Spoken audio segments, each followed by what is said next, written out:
One man's trash is another man's treasure. A timeless adage that Jonathan Vigliotti tells us is as true as ever. Inside this shipping container, Okay, it's surprisingly light. back from exhibition, No offense, but from this angle, it really does look like just a bunch of junk. Yeah, it's really. is a work of optical illusion. What looks like junk from the side very clearly becomes art from the front. Wow. In some ways, these are like Trojan horses. Fun and games, but with a stinging message on the inside when you look deeper. That's the idea. Artist Tom Deininger's sculptures are remarkable studies of the natural world, a menagerie of wildlife recreated in lifelike detail, from the everyday to the exotic. Inanimate objects that somehow capture the essence of their living counterparts, so convincing that even real animals sometimes seem confused. Deininger's message: shift your perspective to change what you see.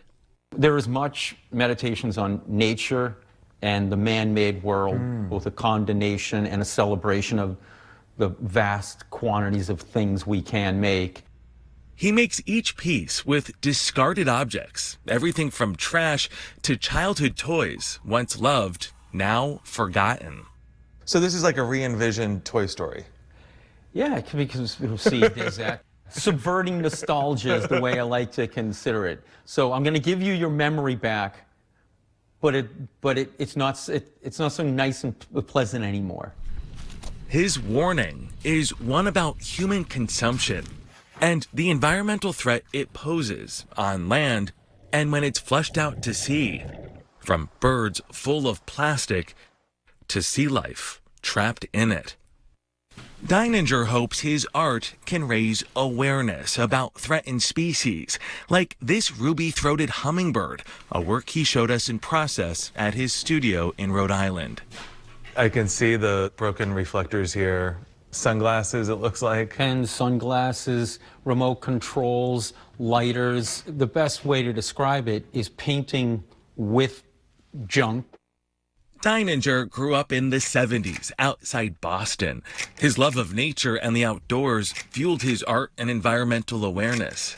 I was swimming this river and my friend's father's like, I wouldn't do that.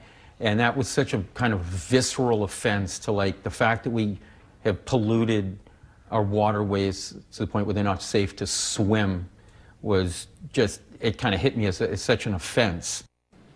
Deininger studied painting in art school in the 1990s, focused on landscapes before using trash as his main palette. I was on a surf trip around the South Pacific, and I was seeing this stuff wash up on these remote islands in the South Pacific. And at that point, I knew it was a problem, and that helped me think about the content. Back home, he began collecting trash on the beach and even started digging through garbage bins, hot gluing every object together in a process that takes months. The results didn't catch on at first. Until 2019, when he posted this video on social media of one of his old pieces. Within a couple of months, I maybe had 100,000 followers. What went on in your mind when work that you've been creating for decades received such attention and recognition like this? This is cool. It was that low-key. Yeah. Cool and career-changing. Deininger has since signed on with a New York gallery, and last year showed his work at the prestigious Art Basel Fair in Miami. The fan videos and their views exploded, and now the trash comes to him.